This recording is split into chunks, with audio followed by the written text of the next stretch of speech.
నిర్మల్ పట్టణంలోని వాసవి వరల్డ్ పాఠశాల ప్రాంగణం ఆదివారం, సోమవారం సందడిగా మారింది.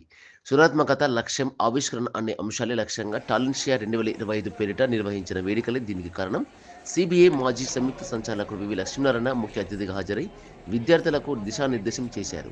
విద్యార్థులు గణితం, రోబోటిక్స్ తదితర అంశాలకు సంబంధించిన విభిన్న ప్రదర్శనలను ఏర్పాటు చేశారు.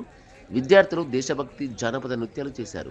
పోషకులకు ప్రత్యేకంగా ఆటల పోటీలు జరిపారు.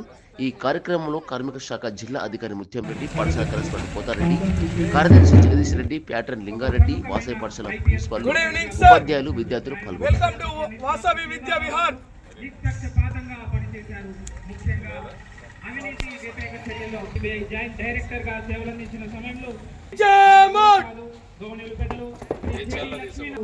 వేదికపైకి వస్తున్నప్పుడు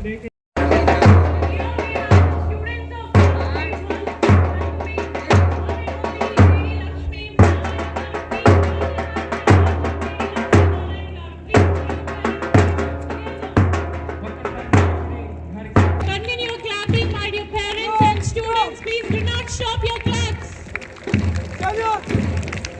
And we also have here Dr. Y. Mallikarjun Rao Garu, a distinguished national handwriting expert and the first person in India to be awarded a doctorate in handwriting analysis. ఎదురైన ఒకడ రాని తల్లి భూమి భారతిని నిలపరాని జాతి నిండు గౌరవం అన్నారు పెద్దలు. మరి మన కోసం ఈరోజు ఒక ప్రత్యేకంగా మనందరినీ motivate 10 years of experience in shaping ఎంతో మందికి ప్రేరణ ఇస్తుంది. అలాంటి ప్రేరణ and also known as JD మీ అందరి చప్పట్ల మధ్య hands together for Lingareddy Garu, accompanied, and I request the chief guest of today, JD Lakshmi Narayan Garu, Chief Labour Officer. The hearty welcome, sir. I request Jagdish Reddy Garu onto the stage. Correspondent and founder member of Space, accompanied by Jagdish Reddy Garu. So please put your hands together. I request to invite Y. Mallikarjun Rao Garu, a distinguished national handwriting expert, accompanied by Pota Reddy Garu and Rajkumar sir, principal of Vasavi High School. So I am academic director of Vasavi World School. Srinivas Shetty Garu. I would like to invite Saina Yadav Garu, State Vice President. Shantiniketan special school principal గారు వారిని కూడా వేదిక మీద రావాల్సిందిగా కోరుతా ఉన్నాం. Lion బట్టమల్ల Narsaiah గారు, retired tahsildar, regional secretary of lion club, వారి వేదిక మీద సాధారణంగా ఆహ్వానం పలుకుతా ఉన్నాం.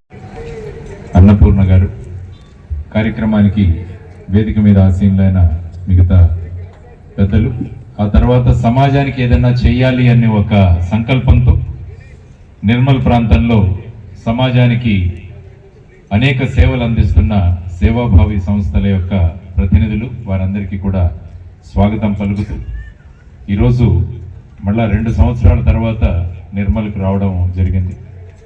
ఆ సమయంలో ఒక కన్వెన్షన్ సెంటర్లో ప్రోగ్రాం పెట్టారు, కానీ ఈరోజు మళ్ళీ ఇక్కడికి వచ్చేసరికి ఒక బ్రహ్మాండమైన స్కూలు, తర్వాత ఒక హాస్టల్ బిల్డింగ్, ఇవన్నీ చేశారంటే ఆ సంపూర్ణ క్రెడిట్ ఇప్పుడు కొత్త దూరదృష్టితో ఆలోచిస్తారు.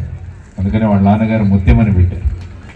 కాబట్టి లాగా సమాజానికి ఉపయోగపడే వ్యక్తిలాగా ఆయన సమాజాన్ని ముందుకు తీసుకొస్తున్నారు. విశేషమైన జ్ఞానం, ప్రాక్టికల్ ఎక్స్పీరియన్స్, వీటన్నిటినీ కూడా చదువులో ఎలా తీసుకురావాలని ఎప్పుడు తపన పడుతుంటారు ముత్యంరెడ్డి గారు. వారిని మళ్ళా ఒకసారి కలవడం చాలా అదృష్టం. ప్రధానంగా 3 నదులు ఉంటాయి, గంగా, యమున, సరస్వతి. సరస్వతి కనపడదు, కానీ మీకు గంగా, యమున కనపడితే సరస్వతి కనపడదు. కాబట్టి 3 నదులు ఎక్కడైతే అక్కడ సంగమం ప్రయాగరాజులో అవుతుందో దానివల్ల దానికి అంత ప్రాధాన్యత వచ్చింది. మిగతా ప్రాంతాల్లో కూడా కుంభ జరుగుతుంది, కానీ మహాకుంభ అన్నది ప్రయాగరాజులో జరగడానికి ప్రధానమైన కారణం ఈ 3 నదులు. కాబట్టి ఎప్పుడైతే 3 నదులు కలుస్తాయో ఆ ప్రాంతానికి అంత ప్రాధాన్యం వచ్చినప్పుడు ఈరోజు కూడా నాకు ఇక్కడ ఒక ప్రయాగరాజు కనిపిస్తుంది అన్నమాట. ఎందుకంటే చదువు చెప్పే ఉపాధ్యాయులు ఇక్కడ ఉన్నారు, పిల్లల్ని చక్కగా చూసుకునే తల్లిదండ్రులు ఇక్కడ ఉన్నారు, అక్కడ పిల్లలు కూర్చున్నారు. కాబట్టి ఇక్కడ కూడా ఒక త్రివేణి సంగమం లాగా నాకు ఈరోజు కనిపిస్తుంది అనమాట. కాబట్టి చక్కని సంస్కారాన్ని మనం నేర్పిద్దామని మీరు ఎప్పుడైతే అనుకుంటారో ఇటువైపు ముత్యంరెడ్డి గారు ఆర్టిఫిషియల్ ఇంటెలిజెన్స్ గురించి మాట్లాడారు, తర్వాత డేటా సెంటర్ల గురించి మాట్లాడారు. 2040వ సంవత్సరానికి టెక్నాలజీ ఏ విధంగా మారబోతోంది, దానికి మా పిల్లల్ని ఏ విధంగా తయారు చేయాలో ఆయన చేసుకుంటారు. వాళ్ళంతా చేస్తున్నారు. మరి మనం పిల్లవాళ్ళని ఏ విధంగా తయారు చేయాలి అన్నది మనం ఆలోచించాలి. అంటే మన పిల్లవాళ్ళు ఈ జ్ఞానంతో సమాజానికి ఉపయోగపడే వాళ్ళుగా తయారవ్వాలి. సమాజంలో విఘాతాలు సృష్టించే వాళ్ళుగా మన పిల్లవాళ్ళు తయారు కాకూడదని తల్లిదండ్రులు మీరందరూ కూడా అనుకోవాలి. కాబట్టి పిల్లలు ఏం కోరుకుంటారంటే తల్లిదండ్రులు మాతో సమయం గడపాలి అని పిల్లలు కోరుకుంటారు. See what is the education system there, what practices they have అన్నది చూస్తాం. మొన్న ఒకసారి వరల్డ్ కప్ మ్యాచ్ చూస్తుంటే అందులో జపాన్కి ఇంకో ఫుట్బాల్ మ్యాచ్, జపాన్కి ఇంకో కంట్రీకి పడింది మ్యాచ్. అందులో జపాన్ ఓడిపోయారు ఫుట్బాల్ మ్యాచ్. కానీ ఓడిపోయిన తర్వాత ఏం చేశారు తెలుసా? వాళ్ళందరూ జపాన్ ప్లేయర్స్ అందరూ, ఫుట్బాల్ ప్లేయర్స్ అందరూ, తర్వాత జపనీస్ ఫ్యాన్స్ అందరు కలిసి ఆ మొత్తం స్టేడియంని క్లీన్ చేశారు. అంటే చాలామంది ఫుట్బాల్ మ్యాచ్ వచ్చినప్పుడు వాళ్ళు కోక్, తర్వాత ఈ పాప్కార్న్ ఇలాంటివన్నీ కొని చూసేసి తినేసి అక్కడే పడేసి వెళ్తారు. కానీ మ్యాచ్లో ఓడిపోయిన తర్వాత కూడా జపాన్ వాళ్ళు వెళ్ళి వాళ్ళ ప్లేయర్స్, జపాన్ స్పెక్టేటర్స్ అందరు వెళ్ళి clean to their school system, their education system. Japan students ఏం చేస్తారు తెలుసా? క్లాస్ రూమ్కి రాగానే ఫస్ట్ వాళ్ళు చేసేది they clean their rooms, classrooms. ఇంటికి వెళ్ళిపోయేటప్పుడు మళ్ళీ ఏం చేస్తారు తెలుసా? They clean their classrooms and go. This is the first activity. And చూడండి, this is what needs to B.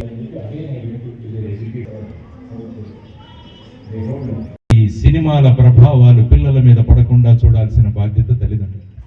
ఏం చూపిస్తున్నారు సినిమాల్లో? ప్రతి 10 నిమిషాలకి తాగే ఒక సీన్, ప్రతి 5 నిమిషాలు. By the time a child become 16 the mould is cost అంటాడు. 16 సంవత్సరాలు వచ్చేసరికి ఆ మోల్డ్ ఏదైతే ఉందో అది తయారైపోయింది. ఆ 16 సంవత్సరాల తర్వాత మీరేమీ మార్చలేదు. మీరు ఏదైనా మార్చాలనుకుంటే 16 సంవత్సరాల లోపల మీరు మార్చగలగాలి అన్నది ప్రధానమైన వాదం. ఈ 5 సంవత్సరాలు 6 సంవత్సరాల వరకు పిల్లలకు ప్రేమనివ్వండి, అనేక విషయాలు నేర్పించండి. 7వ సంవత్సరం నుంచి 16వ సంవత్సరం వరకు పిల్లవాళ్లకు క్రమశిక్షణ నేర్పించండి. 16 సంవత్సరాల తర్వాత ఆ పిల్లవాళ్లతో మీరు స్నేహితుడిగా మెలగవచ్చు అని చాణక్యుల వారు చెబుతారు. కాబట్టి